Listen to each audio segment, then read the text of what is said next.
السلام علیکم، میرا نام راجہ شہیر ہے۔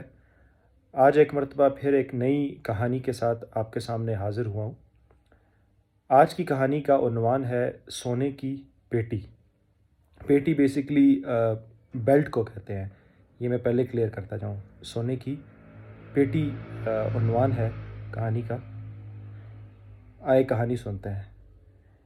ایک دن کا ذکر ہے کہ سلامس کی جانب جانے والی سڑک پر دو اشخاص کی آپس میں ملاقات ہو گئی۔ دوپہر کے وقت وہ ایک دریا کے کنارے تک پہنچ چکے تھے۔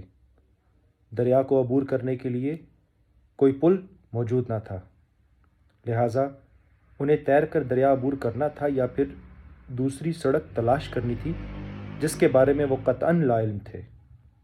اور ان دونوں نے ایک دوسرے سے کہا کہ آؤ ہم دونوں تیر کر دریا عبور کر لیتے ہیں، کیونکہ دریا کا پاٹ اتنا چوڑا نہیں ہے۔ اس کے ساتھ ہی انہوں نے دریا میں چھلانگ لگا دی اور تیرنا شروع کر دیا۔ اس میں سے ایک شخص دریاؤں کے بارے میں جانتا تھا اور دریاؤں کے راستے سے بھی بخوبی واقف تھا۔ وہ ایک بہتر تیراک تھا، لیکن یہی تیراک جب دریا کے وسط میں پہنچا تو اس نے اپنے آپ کو ڈوبتا ہوا پایا۔ دریا کی تندو تیز لہریں اسے اپنے ساتھ بہانے لگیں، جبکہ دوسرا شخص جو تیراکی سے نابلد تھا اور اس سے بیشتر اسے کبھی دریا میں تیرنے کا موقع میسر نہ آیا تھا، وہ بخوبی دریا پار کر گیا اور دوسرے کنارے پر پہنچ کر ایک اونچی جگہ کھڑا ہو گیا۔ اس نے دیکھا کہ اس کا ساتھی ابھی تک دریا کی لہروں کے ساتھ برسرے بیکار تھا، لہٰذا اس شخص نے دوبارہ دریا میں چھلانگ لگا دی اور اپنے ساتھی کی مدد کو پہنچا اور اسے بھی بحفاظت دریا عبور کروا دیا۔ اور وہ شخص جو دریا کی لہروں کی نظر ہو چکا تھا، جب بخوبی کنارے پہ آ پہنچا تو اس نے دوسرے شخص سے کہا، کیا تم نے تو مجھے بتایا تھا کہ تمہیں تیراکی نہیں آتی، تم کبھی تیر نہیں پائے، لیکن تم نے کیسے اتنی خود اعتمادی کے ساتھ دریا عبور کر لیا؟ دوسرے شخص نے جواب دیا کہ میرے دوست، کیا تم یہ پیٹی دیکھ سکتے ہو جو میری کمر کے گرد بندھی ہوئی ہے؟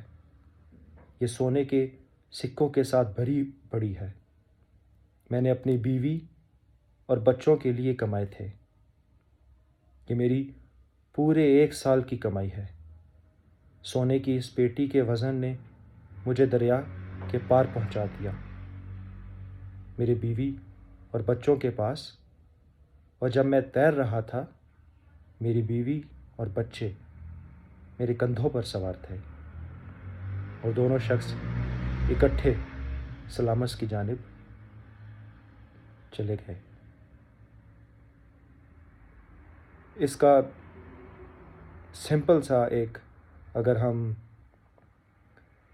ایک سمری بیان کریں، اس کا ایک مفہوم نکالیں، تو وہ سادی سی بات ہے کہ انسان کی جو رسپانسبلٹی ہے، ذمہ داری ہے، وہ اسے ایسے ایسے کام کروا لیتی ہے جو اس نے کبھی سوچے بھی نہیں ہوتے۔ Be responsible. Thank you.